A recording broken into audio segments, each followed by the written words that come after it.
উপরে উঠেছেন, এই যে উপরের মাসালাটা উপরে, আল্লাহ তাআলা উপরে, এটাকে অস্বীকার করবেন না?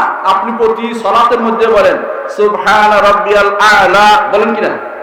আ'লা অর্থ কি? তিনি সব কিছুর উপরে, সব কিছুর উপরে। সাব্বিহ ইসমা রাব্বিকাল আ'লা, তাসবিহ পাঠ করি ওই আল্লাহ, তিনি সব কিছুর উপরে। এর অর্থ হচ্ছে এগুলি সবই হচ্ছে ক্ষুদ্রাতি ক্ষুদ্র জিনিস। মানুষের যে জিনিস, মানুষের কাছে যে জিনিসগুলো আছে সবই ক্ষুদ্র, সৃষ্টিকুল সবই আল্লাহর দৃষ্টিতে ক্ষুদ্র। তিনি এগুলির উপরে, তিনি সৃষ্টির উপরে, সৃষ্টির উপরে যেখানে সেটা আপনার বলতে, এটা বলার দরকার নেই যে এটা তো একটা জায়গা হয়ে গেল, এটা আপনার জন্য জায়গা হয়, তার জন্য জায়গা প্রশ্ন আসে না। আপনি নিজের উপরে কিয়াস করে জায়গা বানাইছেন, এটা আগে খেয়াল করবেন। এই জন্য আল্লাহর গুণাগুণকে কখনো, আল্লাহর গুণগুলোকে কখনো সৃষ্টির মতো করে কখনো কল্পনা করবেন না। এটা দ্বিতীয় নীতি। 3 নম্বর নীতি হচ্ছে অবশ্যই মনে রাখতে হবে, সেটা হচ্ছে আল্লাহর নীতি, আল্লাহর নাম এবং গুণের কোনো ধরন নির্ধারণ করতে পারবেন না, কোনো ধরন নির্ধারণ করতে পারবেন না। প্রকৃত রূপ জানার সুযোগ ছেড়ে দিতে হবে, যে প্রকৃত রূপ জানার কোনো সুযোগ নাই। যেদিন আমরা জান্নাতে যাব, আল্লাহকে দেখতে পাবো, সেদিন তার সম্পর্কে জ্ঞান হবে। এর আগ পর্যন্ত দুনিয়াতে কেউ আল্লাহকে তার পূর্ণ জ্ঞান, নাম এবং গুণ কেউ আয়ত্ত করতে পারবে না। ওয়ালা ইউহিতুনা বিশাইইম মিন ইলমিহি ইল্লা বিমা শা, তিনি ব্যতীত, তিনি যা চাইবেন তা ব্যতীত কেউ তার ইলমের সামান্যতম জিনিসও পরিবেষ্টন করতে পারবে না। আল্লাহর ইলম, আল্লাহর জ্ঞানকে পরিবেষ্টন করার অধিকার কারণে পারবেও না। এটা আমাদেরকে বিশ্বাস স্থাপন করতে হবে। এই 3টি নীতি সারা জীবন মনে রাখতে হবে আপনাকে। এখন আমি কয়েকটা নীতি বলবো আল্লাহর নাম সম্পর্কে। আল্লাহর নাম সম্পর্কে 1 নম্বর নীতি হচ্ছে আল্লাহ তাআলার নামের কোনো সংখ্যা নির্ধারিত নয়। আল্লাহ তাআলার নামের কোনো সংখ্যা নির্ধারিত নয়, অর্থাৎ তার নাম অসংখ্য। আমরা মনে করে থাকি 99টা নাম আছে, এই জন্য 99 গণার জন্য কেউ কেউ ব্যস্ত হয়ে পড়েন যে 99 বানাই, 99 বানাই। 99 বানানোর দরকার নাই। হাদিসে যেটা আসছে, আল্লাহর এমন 99টা নাম আছে যা দিয়ে ডাকলে আল্লাহ তার ডাকে সাড়া দেন। এর অর্থ হচ্ছে এগুলি দিয়ে ইবাদত করতে হবে আপনাকে। বান্দার জন্য দয়া পরবশ হয়ে তিনি আল্লাহর নামগুলি দিয়েছেন, যেন আমরা তার নামগুলি দিয়ে তার ইবাদত করি। মুহাম্মদ রাসূলুল্লাহ সাল্লাল্লাহু আলাইহি ওয়াসাল্লাম তার নাম দিয়ে ইবাদত করেছেন। দেখেন কিভাবে আল্লাহর কাছে চাচ্ছেন, ওসিলা দিচ্ছেন।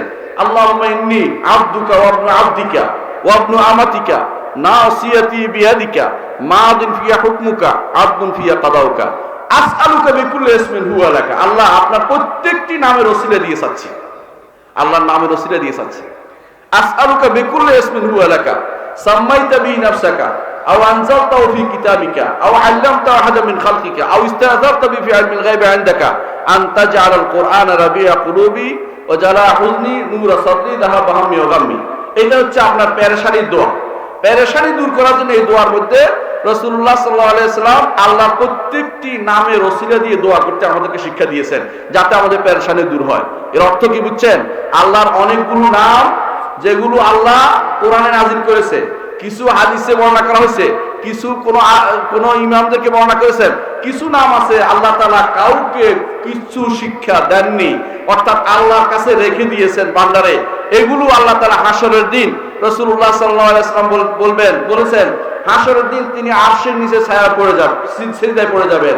সিজদায় পড়ে গেলে আল্লাহ তাআলা বলবেন, যে সিজদায় পড়ে তিনি আল্লাহর এমন নাম এবং গুণ দিয়ে প্রশংসা করবেন, আল্লাহ তাআলা তখন বলবেন ইরফা রাসাকা, মাথা উঠান, আপনার কথা শোনা হবে, আপনি মাথা উঠান, আপনি কথা বলুন, আপনার কথা রাখা হবে। তারপর রাসূলুল্লাহ সাল্লাল্লাহু আলাইহি ওয়াসাল্লাম বলবেন, আল্লাহ তাআলা তখন হিসাব ফয়সালা করবেন। এখানেও আল্লাহ তাআলা এমন কিছু গুণ আছে, যেগুলো নাম আছে, গুণ আছে, যেগুলি দুনিয়ার বুকে কাউকে দেননি। সুতরাং আল্লাহর নাম কোনো সংখ্যায় নির্ধারিত নেই। তবে 99টা নাম হাদিসে আসছে, এটার ফজিলত রয়েছে, সেটা মানুষ দুনিয়াতে খুঁজছে, কোরআন হাদিস খুঁজে বের করেছে এবং আলেমরা উল্লেখ করেছে, আমরা সেটা আলোচনা করলাম না। কিন্তু দেখা গেছে অনেকেই এমন এমন নাম আল্লাহর জন্য সাব্যস্ত করে যেগুলি কখনো আল্লাহর নাম নয়। অনেক এরকম নাম আছে নিজেরা বসে বসে বানায়, নিজেরা শব্দ থেকে বানিয়ে নিচ্ছে কোনো একটা আল্লাহর নাম বলে, এগুলো আল্লাহর নাম নয়। কিন্তু এই জন্য আলেমদের কাছ থেকে শিখতে হবে কোনটা আল্লাহর নাম আর কোনটা আল্লাহর নাম নয়। তাহলে আমরা বুঝলাম আল্লাহর নাম 99তে সীমাবদ্ধ নয়। দ্বিতীয় নীতি হচ্ছে আল্লাহর নাম তাওকিফি। অর্থাৎ আল্লাহর নাম অবশ্যই কোরআন হাদিসে আসতে হবে, নিজের পক্ষ থেকে আল্লাহর নাম নেওয়া যাবে না। আল্লাহকে খোদা বলা যাবে? আল্লাহ খোদা বলা যাবে? যাবে না। গড বলা যাবে? যাবে না। আল্লাহকে কোনো নাম, যেই নাম কোরআন এবং হাদিসে আসে নাই এমন কোন নাম আল্লাহর জন্য দেয়া যাবে না। আল্লাহর নাম 3 নম্বর নীতি হচ্ছে গুরুত্বপূর্ণ, সেটা হচ্ছে আল্লাহর নামের ক্ষেত্রে কখনো বক্রপথ অবলম্বন করা যাবে না। বাঁকাপথ বুঝেন? কারো নাম যদি রহিম থাকে আপনি তারা যদি রহিমিয়া ডাকেন, কারো নাম যদি কোনো আব্দুল্লাহ থাকে আপনারা আব্দুল ডাকেন, কার নাম যদি আব্দুর রহমান থাকে আপনি তাকে রহমানিয়া ডাকেন, এটা কিন্তু বক্রপথ অবলম্বন করলেন। আপনি ইচ্ছা করে বক্রপথের দিকে চলে গেলেন। এর অর্থ হচ্ছে আপনি কিন্তু আল্লাহকে আল্লাহ এলহাদ করলেন, এটার নাম এলহাদ। এটা করা যাবে না। এলহাদের অনেকগুলো রূপ আছে, এটা একটা। আরেকটা হচ্ছে আল্লাহর নাম অন্যদের দেয়া। অন্যদেরকে কেউ কেউ আছে ছেলের নাম রাখে রব্বি, রাখছে না? আপনাদের এখানে আছে না কেউ কেউ ছেলের নাম রাখে রব্বি? রব্বি অর্থ কি জানেন? আমার রব। নাউজুবিল্লাহ। রবকে আল্লাহ, আর আপনি বলছেন আমার রব। কেউ কেউ আছে রাখে গোলাম হোসেন, হোসেনের গোলাম। সে কার গোলাম? আসলে আল্লাহর গোলাম হয়ে গেছে, হোসেনের গোলাম হয়ে গেছে। এরকম আল্লাহর নাম যখন অন্যকে দেয়া হবে, আল্লাহর গুণ যখন অন্যকে দেয়া হবে, এইটা হবে ইলহাদ। আল্লাহ বলছে ওয়াজারুল্লাযীনা ইউলহিদুনা ফি আসমাইহি সাইয়ুজজাউনা মা কানু ইয়ামালুন। যারা আমার নামের মধ্যে ইলহাদ করে, বক্রপথ অবলম্বন করে, তাদেরকে ছেড়ে দিন, তাদের দেখিয়ে দেবো তারা যে আমল করে সেটা শাস্তি তাদেরকে আমি দিব। আল্লাহ বলেছেন তাদের শাস্তি দেয়া হবে। এর অর্থ হচ্ছে আল্লাহর নামের মধ্যে বক্রপথ অবলম্বন করা যাবে না। আল্লাহর নামের মধ্যে বক্রপথ অবলম্বন করা যাবে না। আল্লাহর গুণের কিছু কয়েকটা নীতি আমি বলতে চাই। আল্লাহর গুণের মধ্যে আল্লাহর গুণের কোনো শেষ নাই। আল্লাহর গুণ কর্মগত গুণ। সত্তাগত গুণ বুঝেন কিনা? যেমন তার হাত আছে, যেমন তার পা আছে, যেমন তার চোখ আছে, এবং যেমন তিনি বলেছেন তার আঙ্গুল আছে, কোরআন এবং হাদিস দ্বারা সেটা সাব্যস্ত হয়েছে, এগুলোকে বিশ্বাস করতে হবে। এগুলি সত্তাগত গুণ। কর্মগত গুণ হচ্ছে ওইগুলি যেগুলো আপনার জন্য অথবা তিনি করেছেন। তিনি আরশের উপর উঠেন, তিনি প্রথম আসমানে নেমে আসেন, তিনি হাসেন, তিনি কাউকে উপরে উঠান, তিনি যে কাজটা করেন, এটা কর্মগত গুণ। কোরআন এবং হাদিসে কর্মগত গুণ বহুত উল্লেখ করা হয়েছে। এজন্য তার গুণের কোনো শেষ নাই। হয় কর্মগত গুণ, না সত্তাগত গুণ, দুটাকেই বিশ্বাস করতে হবে। আল্লাহর উপরে থাকা, একটা কথা মনে রাখবেন, সেটা হচ্ছে আমরা অনেকেই ইস্তেওয়াল আরশে অনুবাদ করি সমুন্নত হওয়া। সমুন্নত এটা অলুর অনুবাদ, এটা অলুর অনুবাদ, উপরে থাকা। কিন্তু উপরে উঠা এটা হচ্ছে ইস্তেওয়ার অনুবাদ। ইস্তেওয়া অর্থ হচ্ছে সাআদা আলা ওয়ারতাফা। এইটা হচ্ছে সাআদা আলা ওয়ারতাফা ইস্তাকাররা, 4টি অনুবাদ। এই 4টির বাইরে 5 নম্বর নয়, 4টি অনুবাদ আপনারা করতে পারবেন। 4টার অর্থই হচ্ছে উপরে উঠা। দুনিয়ার কেউ ভিন্ন অনুবাদ করেনি।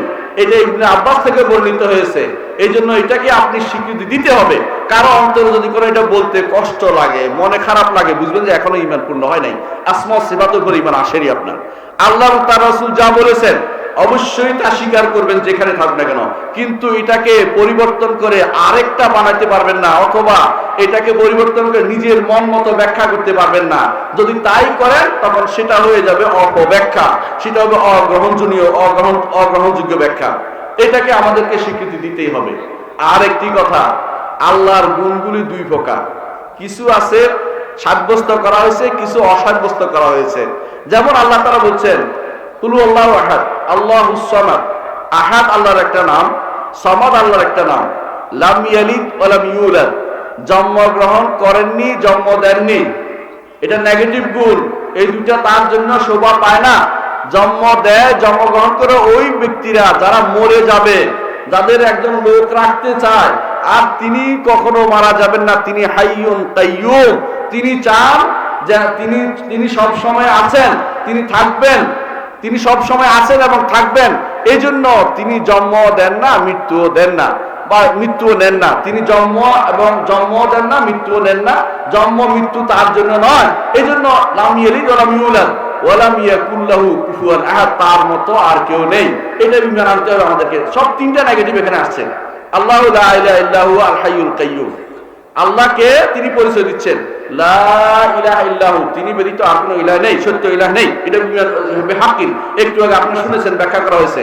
লা ইলাহা ইল্লাহু আল হাইয়ুল কাইয়্যুম, তিনি হাই, তিনি কাইয়্যুম। আল্লাহর দুইটা নাম এখানে উল্লেখ করা হয়েছে। দুইটা নামের মধ্যে গুণ রয়েছে অনেকগুলো। এক একটা নামের ভিতরে আল্লাহর অনেক গুণ রয়েছে। এক একটা নামের ভিতরে এগুলো ঈমান আনতে হবে যথাযথভাবে। আল্লাহ আল হাইয়ুল কাইয়্যুম এগুলি সাব্যস্ত করা হচ্ছে। এরপরে দেখেন, লা তাখুযুহু সিনাতু ওয়ালা নাওম, তাকে তন্দ্রাও পায় না, ঘুমও পায় না। এই গুণগুলো অসাব্যস্ত করা হচ্ছে। কারণ তন্দ্রা যদি কেউ পায় তাহলে পৃথিবী দেখবে কে? পৃথিবী রক্ষণাবেক্ষণ করবে কে? তন্দ্রা তিনি পৃথিবী না, সৃষ্টি জগতের রক্ষার জন্য। তার তন্দ্রা মানুষে কেন পায় জানেন? দুর্বলতার কারণে মানুষ তন্দ্রা পায়। আপনি কাজ করতে করতে করতে করতে হয়ে যান, কষ্টে অসার হয়ে যান, কিছু করতে পারেন, তখন আপনার তন্দ্রা পায়, অথবা আপনার ঘুম পায়। আপনি যখন দুর্বল হয়ে যান, আল্লাহ তাআলা কওয়ী, কওয়ী ইন্নাল্লাহ যুল কুওয়াতিল মাতিন, নিজে বলেছেন কওয়ী, আল্লাহ অত্যন্ত শক্তিশালী, তার কাছে তন্দ্রাও আসে না। হাইয়ুন কাইয়্যুম, কারণ মৃত্যুর বাই হচ্ছে ঘুম। এজন্য তিনি যেহেতু চিরঞ্জীব, সুতরাং তার কোনো ঘুম আসতে পারে না। এটা হচ্ছে আহলুস সুন্নাহ ওয়াল জামাতের আকীদা, যে পজিটিভ নেগেটিভ দুই ধরনের গুণ বর্ণনা করা হয়েছে কোরআন কারীমে এবং রাসূলের হাদিসে। এটার উপর যথাযথ ঈমান আনতে হবে। এটা হচ্ছে আল্লাহ তাআলার গুণের উপরে ঈমান আনার নীতি। আল্লাহ তাআলার গুণ অনেক অনেক বেশি। যারা আল্লাহর গুণকে মাত্র 7টার ভিতরে সীমাবদ্ধ করেছে, তারা আল্লাহ তাআলা আসমা সিফাতের উপর ঈমান আনেনি এবং তাদের তাওহীদুল আসমা সিফাতের ঈমান পরিপূর্ণ হয়নি। এই জন্য তারা তাওহীদ পূর্ণ করতে পারেনি। আর যারা তাওহীদ পূর্ণ করতে পারেনি, যারা আল্লাহকে সব জায়গায় মনে করছে, সর্বভূতে আল্লাহ বাস করে মনে করছে, আশেপাশে সব জায়গায় আল্লাহকে মনে করে বসছে, অথবা তারা কেউ মনে করে আসমানের ভিতরে মনে করে বসছে, অথবা কেউ আরশের ভিতরে মনে করে বসছে, সবাই ভুলের উপর আছে। শুদ্ধ হচ্ছে রব্বুল আলামিন আরশের উপরে, সেখান থেকে তিনি সব কিছু পরিচালনা করেন। পৃথিবীতে যত আদেশ আসে ওখান থেকে আসে, ফেরেশতারা তার কাছ থেকে আসে, আবার তার কাছে ফিরে যায়।